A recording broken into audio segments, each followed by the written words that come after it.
Hello दोस्तों, अब हम स्टार्ट करने जा रहे हैं पार्ट नंबर 7। जो आपका यूजीसी नेट और कॉमर्स के जितने भी एग्ज़ाम होते हैं कंपटीशन वाले, वहाँ पे ये क्वेश्चन आते हैं। इसका बेस जो तैयार किया गया है ये यूजीसी नेट के अकॉर्डिंग तैयार किया गया है। ठीक है, तो इसको लाइक कीजिए, सब्सक्राइब कीजिए और अपने दोस्तों को शेयर कीजिए।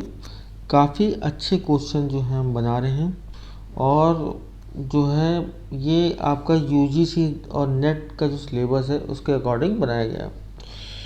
ठीक है, तो 26 क्वेश्चन देखिए। 25 पिछले हमने वहाँ तक करा दिया था आपको, जो कॉन्ट्रैक्ट एक्ट था। अब 26 आते हैं, ये जो है आपका शेयर मार्केट और सेबी इनसे संबंधित है।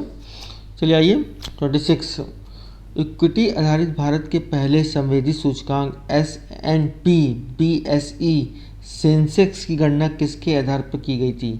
ये गणना किसके आधार पर की गई थी? मार्केट कैपिटलाइजेशन वेटेज मेथोडोलॉजी के अकॉर्डिंग की गई थी। ये क्वेश्चन नंबर 26 देखिए। अब आइए क्वेश्चन नंबर आपका है 27। क्वेश्चन 27 देखते हैं। ये बहुत ही इंपॉर्टेंट क्वेश्चन है, ये एग्ज़ाम में काफ़ी बार आ चुका है आपका 27 क्वेश्चन, इसको हमेशा ध्यान रखिएगा। एशिया के सबसे प्राचीन शेयर बाजार बॉम्बे स्टॉक एक्सचेंज की स्थापना कब की गई थी? ये की गई थी 1875 में। कब की गई थी? ये 1875 में की गई थी। ठीक है, नेक्स्ट क्वेश्चन आइए। केंद्रीय सरकार, राज्य सरकारी एवं स्थानीय निकाय प्रतिभूतियों एवं बॉन्ड जारी करती हैं, वे क्या कहलाती हैं? वे कहलाती हैं सर्वोत्तम प्रतिभूतियाँ। ठीक है, 29 क्वेश्चन आइए। 29 क्वेश्चन आपको ये दिया हुआ है। तो 29 क्वेश्चन क्या दिया है देखिए। National stock exchange of India limited की स्थापना किस समिति की सिफारिशों के आधार पर की गई थी? ये समिति कौन सी थी? ये समिति थी शेरवानी समिति। अब आइए 30 नंबर क्वेश्चन में। क्वेश्चन नंबर 30 देखिए। एक्सचेंज में निष्पादित लेन देन का समाशोधन एवं निपटान करने के उद्देश्य national stock exchange of India limited स्वामित्व में किस सहायक कंपनी के रूप में स्थापना की गई थी? तो ये central depository service India limited की स्थापना की गई थी। जो एक्सचेंज में आप शेयर खरीदते हैं वो आपके CDSL में चले जाते हैं। ठीक है, वहाँ ट्रांसफ़र कर दिए जाते हैं। जो वहाँ पे आपके शेयर, जैसे आप सपोज़ कीजिए बैंक में लॉकर खोलते हैं, वैसे CDSL जो है अपना एक डिपॉजिटरी सिस्टम चलाता है। तो ये national stock exchange of India के स्वामित्व में है। ठीक है, यहाँ आपके शेयर सुरक्षित रहते हैं, बिना आपके परमिशन के इसको बेचा या खरीदा नहीं जा सकता। नेक्स्ट आइए। किस समिति की अनुशंसा पर, क्वेश्चन नंबर 31 देखिए, बहुत बढ़िया क्वेश्चन है, बहुत इंपॉर्टेंट क्वेश्चन है। किस समिति की अनुशंसा पर सेबी को वैधानिक दर्जा प्रदान किया गया था? ये थी नरसिंगम समिति। नेक्स्ट आइए 32। भारतीय प्रतिभूति एवं विनिमय बोर्ड की स्थापना कब की गई थी? वर्ष 1988 में। बहुत इंपॉर्टेंट क्वेश्चन है, इसको हमेशा ध्यान रखिएगा। ये क्वेश्चन क्या कह रहा है कि भारतीय प्रतिभूति एवं विनिमय बोर्ड की स्थापना कब की गई थी? वर्ष 1988 में। क्वेश्चन 33 देखिए। प्रतिभूति बाजार के प्रभावी निर्माण, विकास एवं नियंत्रण को सुनिश्चित करने के लिए क्या पारित किया गया था? तो प्रतिभूति बाजार के प्रभावी निर्माण, विकास एवं नियंत्रण को सुनिश्चित करने के लिए क्या पारित किया गया था? ये पारित किया था भारतीय प्रतिभूति एवं नियमन बोर्ड अधिनियम 1992। ठीक है, अब नेक्स्ट आइए 34 क्वेश्चन। 34 क्वेश्चन देखते हैं हम लोग। प्रतिभूतियों के व्यवहार एवं स्टॉक एक्सचेंज के संचालन संबंधी समस्त पक्षों पर प्रत्यक्ष व अप्रत्यक्ष नियंत्रण को सुनिश्चित करने के लिए क्या पारित किया गया था? ये पारित किया था भारतीय प्रतिभूति अनुबंध अधिनियम 1956। ये ध्यान रखिए, ये इंपॉर्टेंट क्वेश्चन है, बहुत ही इंपॉर्टेंट क्वेश्चन है, एग्जाम में काफ़ी बार आ चुका है। तो प्रतिभूतियों के व्यवहारों एवं स्टॉक एक्सचेंज के संचालन संबंधी समस्त पक्षों पर प्रत्यक्ष व अप्रत्यक्ष नियंत्रण को सुनिश्चित करने के लिए क्या पारित किया गया था? भारतीय प्रतिभूति अनुबंध अधिनियम 1958। नेक्स्ट आइए। भारतीय अनुबंध अधिनियम 1956 केंद्र सरकार एवं सेबी को क्या क्षेत्र अधिकार प्रदान किया गया था? इनको क्या प्रदान किया गया था? उत्तर देखिए। स्टॉक एक्सचेंजों की मान्यता प्रदान करना, प्रतिभूतियों में अनुबंध करना और प्रतिभूतियों का स्टॉक एक्सचेंज में पंजीयन करना। ठीक है, क्वेश्चन नंबर 36 देखिए। 36 कह रहा है कि सेबी ने उपक्रम पूंजी कोष हेतु मार्गदर्शिकाएं कब जारी की, जिसने भारत में विदेशी उपक्रम पूंजी का प्रवेश मार्ग को प्रशस्त किया था। ये था सन 1996 में। मतलब सेबी ने उपक्रम पूंजी कोष हेतु मार्गदर्शिकाएं कब जारी की, जिसने भारत में विदेशी उपक्रम पूंजी का प्रवेश मार्ग को प्रशस्त किया था। ये था सन 1996 में।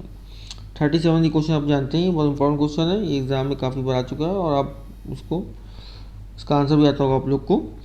सेबी द्वारा जारी किए गए दिशा निर्देशों के अनुसार पैन किसके लिए अनिवार्य, डीमैट खाते के लिए। अब ये 38 क्वेश्चन आइए, बहुत इंपॉर्टेंट क्वेश्चन ये भी है। सेबी का गठन किन उद्देश्य की पूर्ति के लिए किया गया था। तो देखिए क्या है उद्देश्य इनके। पहला है प्रतिभूति बाजार के नियमन हेतु। 38 का उत्तर देखिए, प्रतिभूति बाजार के नियंत्रण हेतु, प्रतिभूति बाजार के निवेशक के हितों के संरक्षण हेतु। ठीक है, 39 क्वेश्चन देखिए। प्रतिभूति बाजार के प्रभावी नियमन एवं नियंत्रण को सुनिश्चित करने के लिए सेबी का गठन किया गया था। तो सेबी के गठन किस लिए किया गया था, देखिए पूंजी निर्गमन अधिनियम 1947 के अंतर्गत। तो प्रतिभूति बाजार के प्रभावी नियमन एवं नियंत्रण को सुनिश्चित करने के लिए सेबी का गठन किया गया था। तो पूंजी निर्गमन अधिनियम 1947 के अंतर्गत सेबी का गठन किया गया था। 40 क्वेश्चन देखिए। उपकरण पूंजी कोष का विनियम किसके द्वारा होता है। तो ये सेबी के द्वारा होता है। सेबी द्वारा अंशों के विक्रेताओं की पहचान सुनिश्चित करने के लिए किसको अनिवार्य बनाया गया है। ये सार्वभौमिक ग्राहक चार्टर बनाया गया है। ये ग्राहक चार्टर बनाया गया है जिसमें सभी जो हैं विक्रेताओं के और बायर के उसमें नाम होते हैं। 42 क्वेश्चन देखिए। राष्ट्रीय शेयर बाजार का प्रमुख प्रवर्तक कौन है। यह है IDBI। ठीक है, IDBI जो है राष्ट्रीय शेयर बाजार का प्रमुख प्रवर्तक है। 43 क्वेश्चन देखिए। भारतीय विकास बैंक क्या है। भारतीय विकास बैंक क्या है। उत्तर है भारतीय औद्योगिक वित्त निगम, भारतीय औद्योगिक ऋण तथा निवेश निगम और भारतीय औद्योगिक विकास बैंक। तो ये क्वेश्चन है कि भारतीय विकास बैंक क्या है। तो ये भारतीय औद्योगिक वित्त निगम है, भारतीय औद्योगिक ऋण तथा निवेश निगम और भारतीय औद्योगिक विकास बैंक। औद्योगिक विकास बैंक क्या है, तो आपने देखा ही आपने भारतीय। इसका पिछला क्वेश्चन देखिए 43 वाला, उसमें लिखा औद्योगिक विकास बैंक क्या है, ये है विकास बैंक। तो इसके क्वेश्चन इस तरह से भी आपको पूछ सकते हैं, पूछ लें कि भारतीय औद्योगिक वित्त निगम क्या है, तो आप कहेंगे विकास बैंक है। भारतीय औद्योगिक ऋण क्या है तथा निवेश निगम क्या है, सॉरी भारतीय औद्योगिक ऋण तथा निवेश निगम क्या है, ये आप कहेंगे भारतीय विकास बैंक है। तो क्वेश्चन नंबर 45 आइए। बैंक की मुख्य पूंजी में क्या क्या शामिल है। तो बैंक की मुख्य पूंजी में क्या शामिल है। उत्तर है शेयरों पर प्राप्त प्रीमियम, चुकता शेयर पूंजी और संचित निधियां। राष्ट्रीय ग्रामीण बैंक की स्थापना कब की गई थी। तो राष्ट्रीय ग्रामीण बैंक की स्थापना 1980 में की गई थी। बहुत इंपॉर्टेंट क्वेश्चन एग्जाम में आता रहता है। क्वेश्चन 47 देखिए। राष्ट्रीय कृषि पुनर्वित्त विकास निगम का क्या कार्य है। इसका कार्य है केंद्रीय भूमि विकास बैंक के ऋण पत्र खरीदना, सहकारी बैंक को 26 माह से 5 वर्ष तक की अवधि के लिए लोन देना और केंद्रीय भूमि विकास बैंक को 20 वर्षों तक की अवधि के लिए ऋण देना। तो ये जो 48 लिखा है गलत आ गया है, मिसप्रिंट हो गया है। तो इसका देखिए राष्ट्रीय कृषि पुनर्वित्त विकास निगम के क्या कार्य हैं। तो पहला क्या कार्य है, केंद्रीय, इसको जो है आप इरेज कर लीजिए, ये जो है ये 48 गड़बड़ आ गया है, इसको इरेज कर लीजिए। ठीक है, तो क्या है केंद्रीय भूमि विकास बैंक के ऋण पत्र खरीदना पहला। ठीक है, दूसरा है सरकारी बैंक को 26 माह से 5 वर्ष तक की अवधि के लिए लोन देना और केंद्रीय भूमि विकास बैंक को 20 वर्षों तक की अवधि के लिए ऋण देना। ये राष्ट्रीय कृषि पुनर्वित्त विकास निगम के कार्य हैं। आइए क्वेश्चन 49। आयात निर्यात बैंक का क्या कार्य है। तो निर्यात बाजार निधि, समान निधि और निर्यात विकास निधि। तो आयात निर्यात बैंक का क्या कार्य है कि कार्य क्या है, निर्यात बाजार निधि है, ठीक है, निर्यात बाजार की निधि उत्पन्न कराना, समान निधि है और निर्यात विकास निधि है। राष्ट्रीय ग्रामीण बैंक की स्थापना कब की थी, क्वेश्चन फिर से देखिए आया है, बहुत इंपॉर्टेंट क्वेश्चन फिर से आ गया 1980 में। 51 देखिए, बैंक की सहायक संस्था के रूप में भारतीय औद्योगिक विकास बैंक ने अपना कार्य कब आरंभ किया। तो बैंक की सहायक संस्था के रूप में भारतीय औद्योगिक विकास बैंक ने अपना कार्य कब आरंभ किया, 1 जुलाई 1964 को। औद्योगिक वित्त निगम के क्या कार्य हैं, तो औद्योगिक वित्त निगम कार्य देखिए, औद्योगिक फर्मों को ऋण तथा अग्रिम देना, औद्योगिक फर्मों द्वारा जारी किए गए ऋण पत्रों को क्रय करना, औद्योगिक समूह द्वारा जारी किए गए ऋण पत्रों और बॉन्डों को नियंत्रित करना, ठीक है। तो औद्योगिक फर्म के ऋण तथा अग्रिम देना। दूसरा कार्य देखिए, औद्योगिक फर्मों द्वारा जारी किए गए ऋण पत्रों को क्रय करना। तीसरा देखिए, औद्योगिक समूह द्वारा जारी किए गए ऋण पत्रों एवं बॉन्डों को नियंत्रित करना। क्वेश्चन मिसप्रिंट हो गया, उसको मैं समझा दिया आपको। क्वेश्चन 53 देखिए, 53 क्या कह रहा है, किस प्रकार के म्यूचुअल फंड की यूनिटों को शुद्ध संपत्ति मूल्य ज्ञात किया सकता है। मतलब किस प्रकार म्यूचुअल फंड की यूनिटों को शुद्ध संपत्ति मूल्य के रूप में ज्ञात किया सकता है। तो इसका फॉर्मूला क्या है, शुद्ध संपत्तियां भागित निश्चित तिथि पर कुल अदद यूनिटें। क्वेश्चन 54 देखिए, म्यूचुअल फंड के अंतर्गत कौन सी कर बचत योजना होती है। तो ये होती है यूनिट संबंध बीमा योजना और समता संबंध बचत योजना। तो म्यूचुअल फंड के अंतर्गत कौन सी कर बचत योजना होती है, यूनिट संबंध बीमा योजना और समता संबंध बचत योजना, जिसमें आपको टैक्स गेन प्लान मिलते हैं। क्वेश्चन 55 देखिए, पूंजी संरक्षण उन्मुखीकरण में निवेशकों द्वारा क्या संरक्षण प्रदान किया जाता है। ये संरक्षण प्रदान किया जाता है निवेशक पूंजी। 56 देखिए, पूंजी बाजारों में म्यूचुअल फंडों द्वारा निवेश करना क्या कहलाता है, ये कहलाता है अप्रत्यक्ष निवेश। नेक्स्ट आइए, मुद्रा बाजार के म्यूचुअल फंड मुद्रा बाजार की किस अल्पकालीन ऋण प्रतिभूतियों में निवेश करती हैं। ठीक है, तो मुद्रा बाजार के म्यूचुअल फंड मुद्रा बाजार की किस अल्पकालीन ऋण प्रतिभूतियों में निवेश करती हैं। ये निवेश करती है सरकारी ट्रेजरी बिल, वाणिज्यिक पत्र और निक्षेप प्रमाण पत्र। 58 क्वेश्चन देखिए, औद्योगिक वित्त निगम के क्या कार्य हैं। औद्योगिक फर्मों को ऋण तथा अग्रिम देना, औद्योगिक फर्मों द्वारा जारी किए गए ऋण पत्रों को क्रय करना और औद्योगिक फर्म द्वारा जारी किए गए हिस्सों ऋण पत्रों और बॉन्ड को नियंत्रित करना। ठीक है, तो उसके क्या कार्य है, औद्योगिक फर्मों के लिए ऋण तथा अग्रिम देना पहला काम है, औद्योगिक फर्मों द्वारा जारी किए गए ऋण पत्रों को क्रय करना और औद्योगिक फर्मों द्वारा जारी किए गए हिस्सों ऋण पत्रों एवं बॉन्ड को नियंत्रित करना। जो ऋण पत्र एवं बॉन्ड जो आपको जारी किए जाते हैं उसको नियंत्रित करना, ये इसका आखिरी कारण है।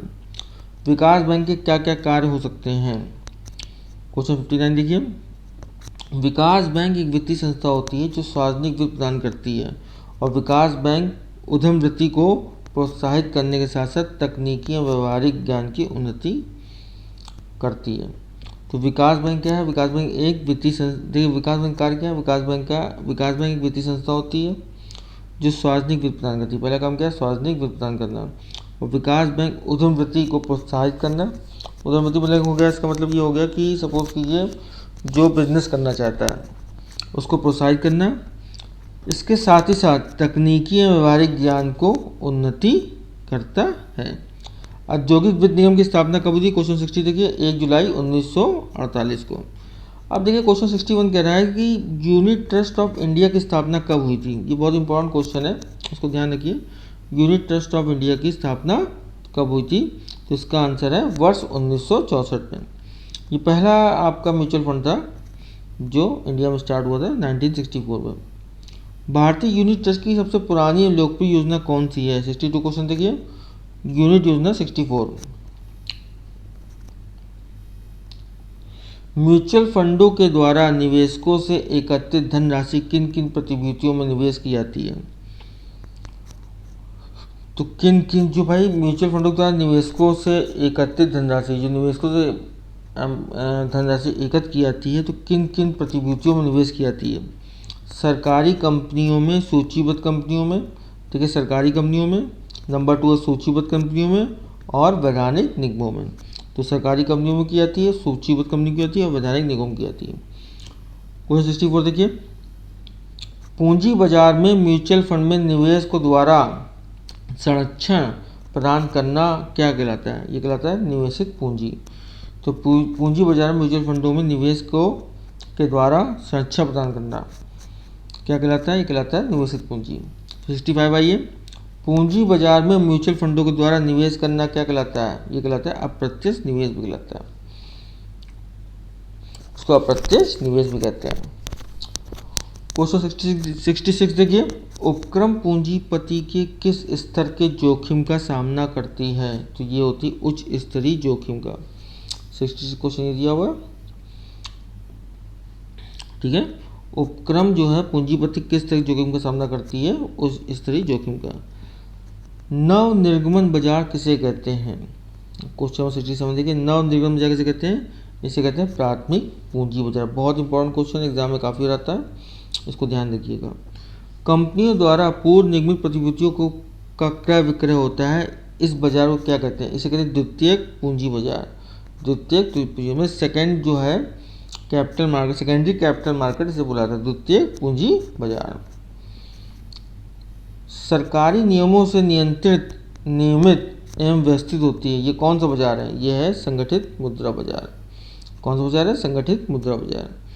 70 क्वेश्चन देखिए, भारतीय औद्योगिक विकास बैंक क्या है? भारतीय औद्योगिक विकास बैंक अखिल भारतीय विकास बैंक क्या है? अखिल भारतीय विकास बैंक। भारतीय जीवन बीमा निगम क्या है? ये क्वेश्चन बहुत इंपॉर्टेंट है, ये आता है 71, निवेश संस्थान है, ठीक है। तो आपका ये क्वेश्चन होता है 71, भारतीय जीवन बीमा निगम क्या है? ये एक निवेश संस्थान है। नेक्स्ट आइए, आधार संरचना विकास वित्त कंपनी क्या है?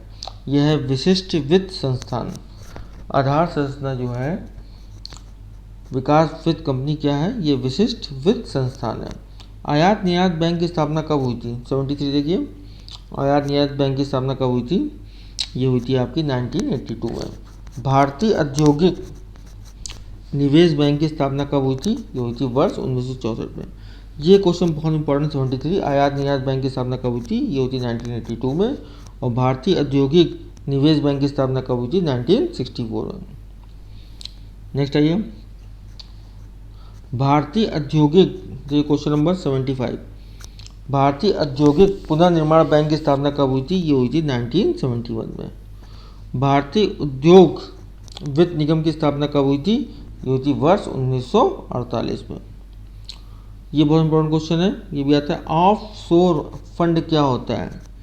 ये होता है ऑफशोर फंड क्या होता है? विदेशी कंपनियों का प्रतिभूतियों में निवेश करते हैं, मतलब विदेशी कंपनियां जो होती हैं विदेशी कंपनियों की प्रतिभूतियों में निवेश करते हैं, तो ये ऑफशोर फंड का विदेशी जो कंपनियां हैं उनकी प्रतिभूतियों में निवेश किया जाता है। खुले सिरे वाले म्यूचुअल फंड क्या है? ये बहुत इंपॉर्टेंट क्वेश्चन है। खुले सिरे वाले म्यूचुअल फंड क्या है होते हैं, ठीक है।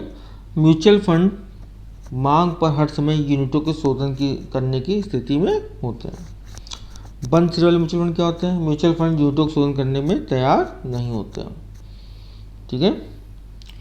भारतीय पर्यटन वित्त निगम लिमिटेड के क्या कार्य हैं? तो ये है देश में पर्यटन उद्योग का विकास एवं प्रोन्नति। एसएच खान के कार्यदल किससे संबंधित हैं? विकास वित्त संस्थानों एवं बैंक के कार्यभाग में संबंध है। जो विकास वित्त संस्थान हैं और बैंक के कार्यभाग में समन्वय स्थापित करते हैं लोग, ठीक है, उस दल से संबंधित है एमएसएच खान। क्वेश्चन नंबर 82 आइए, भारतीय तकनीकी विकास एवं सूचना कंपनी के क्या कार्य हैं? नए तकनीकी उद्योग के लिए प्रोजेक्ट वित्त प्रदान करना। क्या कार्य है? नए तकनीकी उद्योग के लिए प्रोजेक्ट वित्त प्रदान करना। तो भारतीय तकनीकी विकास सूचना कंपनी के क्या कार्य हैं? इनके कारण जो नई तकनीक आती हैं उनके उद्योगों के लिए प्रोजेक्ट वित्त प्रदान करना। यदि एक क्वेश्चन नंबर 83 देखिए, यदि एक अर्थव्यवस्था में मुद्रास्फीति की दर अधिक होती है तो बट्टा दर समानता क्या होती है? अधिक होती है, ध्यान रखिएगा।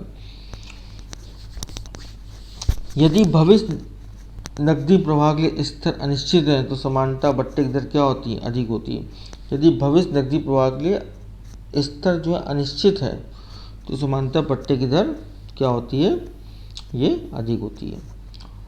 वह दर जिस पर वर्तमान और भविष्य के नकद प्रवाह को बंद कर दिया जाता है उसे क्या कहते हैं? उसे कहते हैं बट्टा दर। तो वह दर जिस पर वर्तमान और भविष्य के नकद प्रवाह को बंद कर दिया जाता है उसे क्या कहते हैं? उसे कहते हैं बट्टा दर। क्वेश्चन नंबर 86 आइए, पोर्टफोलियो विश्लेषण क्या है? तो ये है विनियोग प्रक्रिया में व्याप्त दुर्बलता की पहचान करना, पहचान की जाती है। तो पोर्टफोलियो विश्लेषण का, भाई आपने पोर्टफोलियो बनाया अगर सपोज की शेयर मार्केट में, तो उसमें क्या कमियां हैं, कौन से शेयर आपने बेकार खरीदने हैं, उसके बारे में पहचान की जाती है। तो पोर्टफोलियो विश्लेषण क्या है? विनियोग प्रक्रिया में व्याप्त दुर्बलता की पहचान की जाती है। पोर्टफोलियो प्रबंधन क्या है? निर्धारित जोखिम स्तर पर सर्वोच्च प्रत्यय वाली प्रतिभूतियों की पहचान करना होता है, ये होता है। पोर्टफोलियो मूल्यांकन क्या है? कोषों के विवेकपूर्ण विभाजन में सैद्धांतिक एवं तकनीकी विश्लेषण का प्रयोग किया जाता है। पोर्टफोलियो चयन क्या है? नेक्स्ट देखिए, पोर्टफोलियो चयन क्वेश्चन नंबर 89, निवेशक मूल्यवान एवं इच्छित प्रतिभूतियों का चयन करते हैं। तो पोर्टफोलियो का निवेशक मूल्यवान एवं इच्छित प्रतिभूतियों का चयन करता है। क्वेश्चन 90 देखिए, वह दर जिस पर वर्तमान और भविष्य के नकद प्रवाह को बंद कर दिया था उसे क्या कहते हैं? उसे कहते हैं बट्टा दर। वह दर जिस पर नकद और भविष्य के नकद प्रवाह को बंद कर दिया था उसे क्या कहते हैं? बट्टा दर। दीर्घकाल के लिए स्थायी वित्त का प्रमुख सूत्र क्या है? क्वेश्चन 91 देखिए, दीर्घकाल के लिए स्थायी वित्त का प्रमुख सूत्र क्या है? यह है समता अंश, ठीक है। 92 देखिए, 92, वित्त का आंतरिक स्रोत क्या है? प्रतिधारित अर्जन। तो वित्त का आंतरिक स्रोत क्या है? प्रतिधारित अर्जन। एक पूर्वाधिकार अंश वह है जिसमें पूर्वाधिकार प्राप्त होता है, कब प्राप्त होता है? लाभांश के भुगतान में और पूंजी की वापसी में। तो एक पूर्वाधिकार अंश वह है जिसमें पूर्वाधिकार प्राप्त होता है। तो पूर्वाधिकार कब प्राप्त होगा? लाभांश के भुगतान में, पूंजी की वापसी में।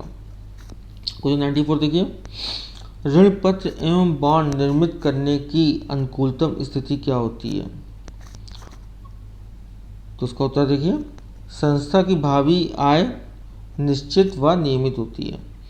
तो ये आय जो है थोड़ा सा सही लिखा नहीं है, इसमें जो है संशोधन करना पड़ेगा। तो संस्था की भावी आय निश्चित व नियमित होती है। एक पट्टा अनुबंध पाटीदार को अधिकार देता है। किसका अधिकार देता है? जानते हैं, संपत्ति के प्रयोग का। भाई आपने लीज में लिया तो क्या काम करेंगे? संपत्ति के प्रयोग का आप यूज़ करेंगे, संपत्ति को यूज़ करेंगे आप, ठीक है। तो हमारे क्वेश्चन आपको अच्छे लगे हों तो लाइक कीजिए और सब्सक्राइब कीजिए, क्योंकि मुझे कम से कम 2000 क्वेश्चन डालने हैं। अब तक मैं लमसम मुझे लगता है कि मैंने 350 के आसपास क्वेश्चन आपको अपलोड कर दिए हैं। तो और क्वेश्चन मैं अपलोड करूँगा तो मुझे कम से कम 2000 ले आने। मुझे लग रहा है कि 3000 क्वेश्चन अपलोड हो जाएंगे। अगर मेरे क्वेश्चन आप देखेंगे तो समझेंगे तो ये आपके रिवीजन करने के लिए काफ़ी उपयोगफुल रहेंगे। और दूसरा जो है, जब आपके एग्ज़ाम आते हैं तो उसके पहले आप रिवीजन कर सकते हैं और उसको देख भी सकते हैं, याद भी कर सकते हैं। बहुत ही मेहनत करनी पड़ रही है इन क्वेश्चनों को तैयार करने में, तो कृपया इसको सब्सक्राइब कीजिए और शेयर कीजिए। Thank you.